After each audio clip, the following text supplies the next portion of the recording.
Hey y'all, and welcome to my channel. So here's a quick and easy no-sew method to kind of upcycle a sweatshirt or a t-shirt using appliques. So I just have a simple black sweatshirt, and I have a bunch of letter appliques. Now I'm going to spell out the word create. You do whatever word you like. Now I got these at Walmart. They were like 99 cents each. These iron-on letters, I think they come in white and pink. So originally, that's what I was gonna do. Just do it like that. Then, you know, inspiration strikes in this weirdest place, which was driving down a road for me. And I decided, instead of doing all one letter, well, why don't I use different letters on some of these to spell out create. So I went to Hobby Lobby and I picked up these 4 letters here. And then I think for this other E, I'm actually going to use a piece of fabric and cut out an E shape. Now, to cut out letters, the easiest way I think to do it is just to print the letters on your computer in whatever font and size you want, then print it out, cut them out, and use it as a stencil, which is probably what I'll do because I like the look of all different styles of letters. Okay, so now I'm ready to put my lettering on. So I've got my little pins there. Now to make sure it's straight, I'm just using a ruler, and I'm kind of just using the underarm seam, or I guess the sleeve seam, as kind of my straight line to put it there. Now I want to make sure that obviously it's straight, but also centered. So I'm just going to try to kind of place it on first. Since there's an even number of letters, the center would actually be between the E and the A, but because my lettering is all different sizes, that won't exactly be the center. Now the E, I'm actually going to do this in fabric, so I'm just using this right now as a placeholder. But that's where my pin was, which means the kind of the middle to the top of the letters are going to be there. Now some of these letters, when you get them, they're already sticky on the back, which helps for placement purposes, and some of them aren't. Some of them have a little paper you can do. So you can decide, especially if you're doing different letters, do you want them all to be lined up at the bottom? Do you want them, you know, different lined up? I think I'm going to do mine where they're just kind of lined up differently. So something kind of like this. Now, normally for this, I would, if you read the back, most of these are like, they're about 15 to 20 seconds on the front, and then about 20-25 seconds that you'll iron it on the back. Now I will take my seam ripper here. Really, the main thing I want to, or not my seam ripper, my seam gauge, is I just want to make sure it's evenly spaced. So that's about 6 inches from that side, but that's way too much on this side. So I'm going to move this. So as long as I kind of get these spaced so that it's like this, the same distance from either side, then I can kind of space out the letters in between. So my C and my E are pretty much in the same spot, or in the right spot. And then these, I'm just going to, I don't want it to stick to my ruler here, so.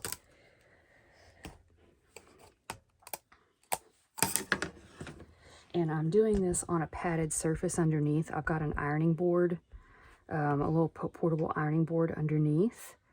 but you know, on an ironing board or something, because I don't want to have to move this after I get it set. So I'm going ahead and doing it on something that I can iron on. I'm going to iron all of these down first, and then I'll go back and add my other E with that I'm doing out of the fabric. Now you can definitely use, you know, all iron-on letters. There are different other letters. I didn't get like one of every letter that's out there. So, you know, there's definitely other varieties that you can get. Adding a fabric letter could involve a little sewing, but not necessarily. All right, so that's how I'm going to do it, like that. Now I've got a pressing cloth. If you don't have a pressing cloth, you can use a thin piece of cotton material. I'm going to cover it and then iron it down. Now basically you're just following the instructions on the back of the applique, whatever it says to do. It's usually cotton setting, no steam. You know, if for some reason the garment that you're doing is like a polyester or something, you may have to lower the setting and just test it so it doesn't melt. And then you just lightly press down for the time that it calls for, and then you'd flip it over and iron it from the back. You usually iron it from the back longer than you would iron it from the front. So I'm going to get this ironed on, and then we can move on to the fabric letter. All right, so now I'm going to create the templates. I'm just doing this in a Word document on the computer. I've got one at 200 size, one at 250, one at 300 in bold, and then I'm just going through all the different fonts until I find one that I think would go with, you know, or look good with what I'm doing. I'm kind of leaning toward that one a little bit. I also want one that's not going to be too hard to cut out. I mean, like, that would be tricky, you know. I don't want anything that's going to look a lot like what I already have. So I think I'm going to go back to that one, which is what, Bauhaus 93, something like that. So then I will go ahead and just print this out on my printer and then select whatever fabric I want to use.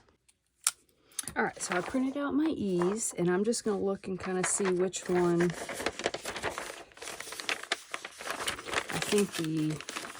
I think the 250 one is going to be the best one. So using paper scissors and not my fabric scissors, I will just cut this out. Now, if you have a Cricut or, you know, Silhouette, some kind of paper crafting machine like that, you can totally do this on one of those machines. You have like stencils. You can totally use a stencil. You can freehand it. I mean, you know, do whatever you want. Now, I'm actually just going to attach this with fabric glue. And then I'm actually going to stitch around it with just needle and thread. If you want more of a no-sew, you can use the Heat and Bond. You can buy it usually in a package at even like Walmart and stuff like that. Just follow the directions and adhere it to the back of your fabric. If you buy the Heat and Bond in the purple packages, which I think is like the Ultra, that's the no-sew option. If you buy it, I think it's a red, which is like the Heat and Bond Light, that one is the sewable option. So you can, you know, you do that and just iron it on. You can, you know, do your satin stitch around it, blanket stitch, whatever you want. You don't have to do anything. You could paint around it. Just need to make sure that when you're doing it, if you're going to draw it on the back, you're actually doing it in reverse. Because you're going to end up flipping it over. And this is a great way to use little scraps of fabric too that you might have. You know, I mean, you could do all your letters in fabric if you wanted to.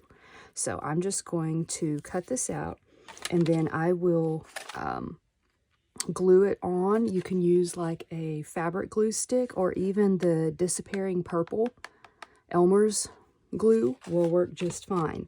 I'm going to glue it on, and then I'll run the iron over it just quickly, and that's just, it's like a temporary adhesive.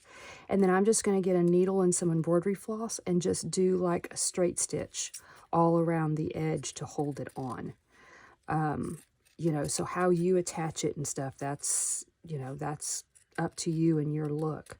You just want to make sure that all your letters are permanently bonded, so that way you can wash your garment, which I would recommend you washing it inside out anyway.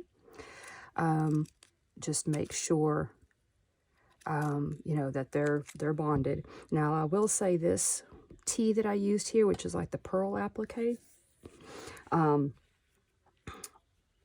you probably can't see it on camera, but the heat from the iron actually kind of melted the top of the pearls when I put it on, even with the pressing cloth. So I probably, if I was to do another one, would probably only heat that from the back of the applique and not the front. So there we have that like that. I will just put it on, and then we'll sew around it.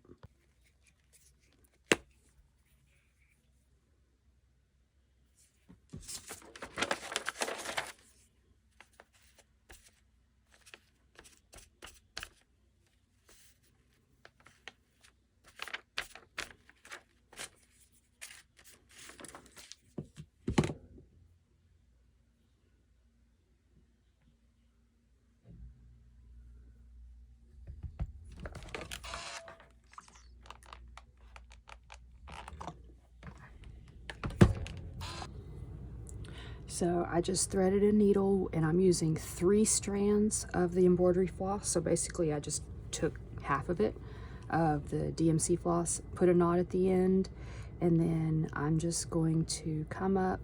Now doing it this way, it will fray when you wash it, and I'm okay with that.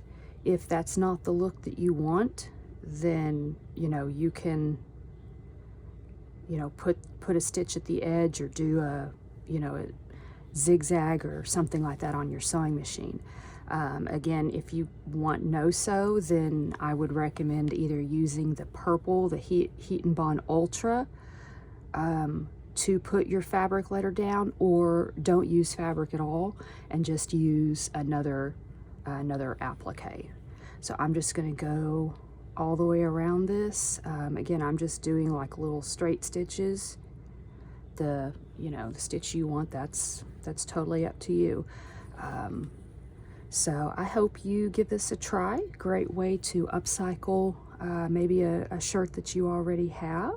Give it some personality. Have it say something that's totally you. You know, and do a one-of-a-kind garment. So I hope you will give this a try, and happy sewing. I will leave a link in the description box below if you want to know how to do the kind of off-the-shoulder cut to your top. But other than that, I hope you all have fun, and I love the way this turned out.